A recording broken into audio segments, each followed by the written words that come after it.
नमस्ते बच्चों, विज्ञान के सेशन में आप लोगों का स्वागत है। घर्षण, ये हमारा चैप्टर पूरा हो चुका है और जैसा आप जानते हैं ये सेशन प्रश्न और उत्तर का है।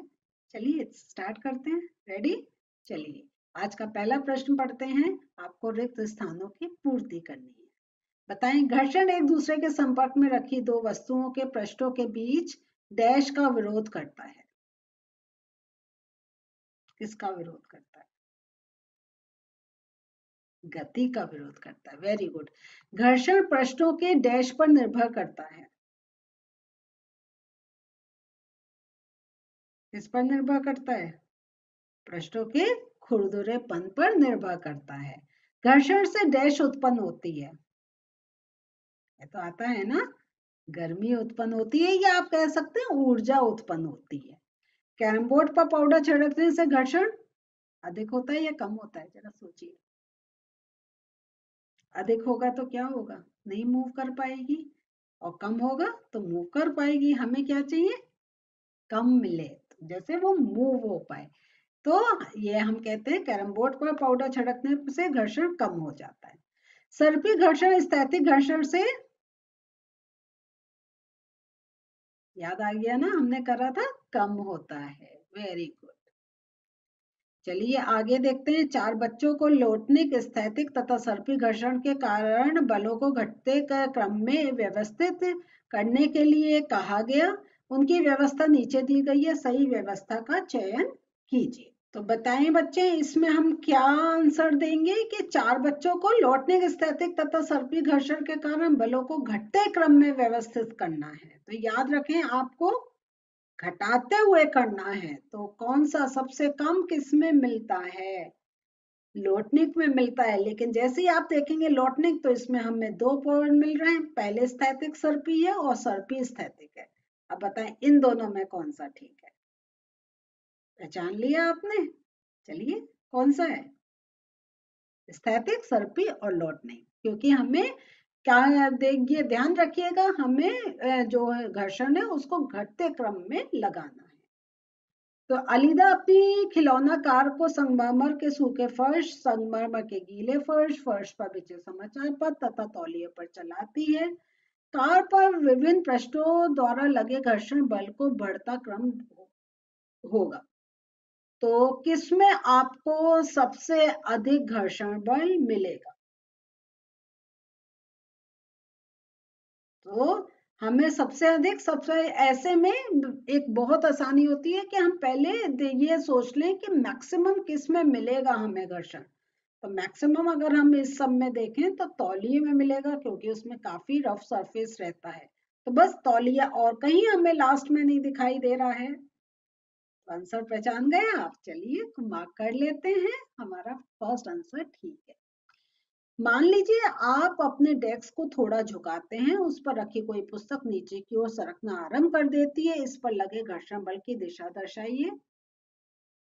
तो घर्षण बल पुस्तक की गति के विपरीत कार्य करता है। तो वो आप ये डैश होगी तो आप उसको अपोजिट डायरेक्शन में दिखा सकते हैं।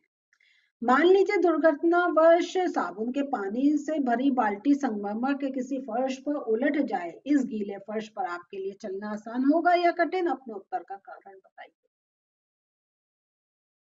संगमरमर का फर्श और उस पे साबुन के पानी की भरी बाल्टी। हो गया। चलिए देखते हैं क्या होगा। फर्श पर चलना बहुत मुश्किल होगा। साबुन का पानी फर्श की अनियमितताओं को भर देगा। इस प्रकार घर्षण को काफी कम कर देगा। पैर फर्श की सतह के साथ आवश्यक पकड़ नहीं बना पाएगा और इस प्रकार हमारा गिरने की संभावना अधिक बढ़ जाएगी। खिलाड़ी कीलदार जूते स्पाइक्स क्यों पहनते हैं? व्याख्या कीजिए। देखिए मैंने आपको बताया था कि स्पोर्ट्स पर्सन के जो शूज होते हैं वो उसमें बहुत स्पाइक्स और नीचे ग्रूव्स होते हैं। तो ये जो हमारी स्पाइक्स का अर्थ है कि उसमें थोड़ी सी कीले टाइप की निकली होती हैं। तो ये घर्षण को बढ़ाते हैं और जमीन के साथ एक पकड़ बनाने में एक सहायता देते हैं। और जब ये जो खिलाड़ी होते हैं ये दौड़ रहे होते हैं, ये खेल रहे होते हैं, तो ये फिसलना वो उनका काफी कम कर देते हैं, क्योंकि घर्षण बल बहुत एक स्मूथ लगता है और इस कारण आप ये भी देखेंगे कि खिलाड़ी गिरते खूब है लेकिन चोट कम लगती है, क्योंकि वो उतने फोर्स से नहीं गिरते हैं। हमें देखकर लगता है और ये जरूर लगी होगी चोट, लेकिन नहीं लगती है। उसका कारण ये है कि वो इतना ज्यादा अपोजिट फोर्स उनका वो एक जो है वो कम रहता है और उनके बॉडी को डैमेज नहीं करता, और वैसे वो गिरते भी कम ही। इकबाल को हल्की पेटिका धकेलनी है तथा सीमा को उसी फर्श पर भारी पेटिका धकेलनी है, कौन अधिक घर्षण बल अनुभव करेगा और क्यों? पता तो चल गया होगा ना कौन करेगा, लेकिन क्यों, कैसे देंगे आंसर? घर्षण बल सीधे वजन के अनुरूप होता है। भारी पेटिका हल्की पेटिका की वो तुलना में फर्श की सतह पर अधिक बल लगाएगा और इसलिए अधिक विपरीत बल, या अगर हम कहें घर्षण का वो अधिक अनुभव करेगा, तो इसलिए सीमा अधिक घर्षण बल अनुभव करेगी। तो यहाँ पे आपको नाम बताना होगा, तो सीमा को अधिक घर्षण बल एक, तो यहाँ पे आपको नाम बताना पड़ेगा और फिर उसको बताना पड़ेगा कि वो घर्षण बल अधिक अनुभव करेगी। व्याख्या कीजिए, सर्पी घर्षण स्थैतिक घर्षण से कम क्यों होता है? तो जब वस्तुएं स्थिर होती हैं तो वस्तुओं के बीच सतहों में अनियमितता का अंतर उस समय की तुलना से अधिक होता है जब वस्तुएं गति में होती हैं। जब वस्तुएं गति में होती हैं तो उनकी सतहों के बीच कम परस्पर प्रभाव पड़ता है, इसलिए सर्पी घर्षण स्थैतिक घर्षण से कम होता है। तो ये आपके उत्तर हैं, इनको हम पूरा आपको सेशन में समझा चुके हैं। अब वो उत्तर रूप में है तो आप वो कॉन्सेप्ट अपना दिमाग में रखें। अगर कहीं कुछ आप भूल रहे हैं तो वो वाला सेशन आप फिर से देख लीजिए, जैसे आंसर क्लियर होता जाए। आंसर एक बार समझ में आ जाता है तो उसे लिखना भी आसान हो जाता है। अब ये आपको एक्सप्लेन करना है, घर्षण किस प्रकार शत्रु एवं मित्र दोनों है। देखिए ये प्रश्न काफी पूछा जाता है, तो याद रखें इसको अच्छी तरीके से कि मित्रों के रूप में, अगर मित्र के रूप में घर्षण देखें तो जमीन और हमारे पैरों के बीच घर्षण बलों के कारण हम चलने में सक्षम हैं। हम बॉल बिंदु और पेपर सतह के बीच घर्षण के कारण लिखने में सक्षम हैं। घर्षण के कारण दीवार की सतह पर कीले और हम पेच गाड़ सकते हैं। सॉरी ये पेच है, पा पर एक ही मात्रा लगेगी, चा पर नहीं लगेगी, टाइपिंग मिस्टेक है, सॉरी। ठीक है, पेच लिखिएगा आप, इसे गाड़ सकते हैं। घर्षण के कारण माचिस की तीली को रगड़ने पर वह आग पकड़ लेती है, तो ये भी घर्षण, क्योंकि हीट जनरेट होती है। ठीक है, शत्रु के रूप में घर्षण के कारण जूते के तले घिस जाते हैं, नुकसान होता है ना। जब एक टायर खराब हो जाता है तो टायर और सड़क की सतह के बीच बढ़ते घर्षण के कारण वाहन को हिलाना मुश्किल होता है। और उसके साथ साथ देखिए, इसलिए समय समय पर हमें अपने गाड़ी के टायर भी चेंज करने होते हैं, क्योंकि वो जो उनकी जो ग्रूव्स होती हैं वो डैमेज हो जाती हैं लगातार घर्षण के कारण, जो हीट जनरेट होती है। फिर वो धीरे धीरे क्या होता है, सड़क पे पकड़ नहीं बना पाते हैं और स्लिप होने का डर होता है, इसलिए समय समय पे टायर चेंज करवाते रहना चाहिए। घर्षण के कारण मशीनें गर्म हो जाती हैं। घर्षण के कारण मशीनें और वाहन अधिक ईंधन की खपत करते हैं और रखरखाव लागत में वृद्धि आती है। तो यहाँ पे आप इसके आगे ये पॉइंट भी लिख सकते हैं कि घर्षण के कारण मशीनें गर्म हो जाती हैं और जल्दी ही खराब होने का उनका डर होता है और उनके रखरखाव में काफी पैसा खर्च होता है, तो वो एक शत्रु के रूप में हम घर्षण को देखते हैं। एक और प्रश्न है आपका, वर्णन कीजिए, तरल में गति करने वाली वस्तुओं की आकृति विशेष प्रकार की क्यों बनाते हैं? तो तरल पदार्थ द्वारा उत्सर्जित घर्षण बल को ड्रैग या द्रव घर्षण भी कहा जाता है।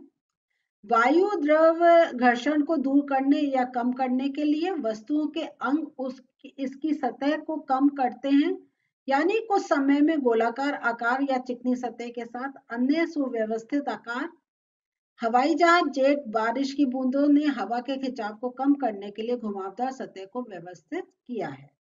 सो बच्चों, अब हमारा एक दूसरा प्रश्न आ रहा है, वो है वर्णन कीजिए, तरल में गति करने वाली वस्तुओं की आकृति विशेष प्रकार की क्यों बनाते हैं?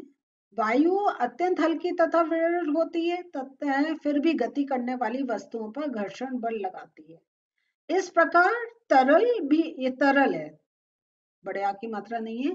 इस प्रकार तरल भी वस्तुओं पर घर्षण बल लगाते हैं। जब वस्तुएं किसी तरल में गति करती हैं तो उनको अधिक बल लगाने की आवश्यकता होती है, जिससे घर्षण बल भी अधिक होता है।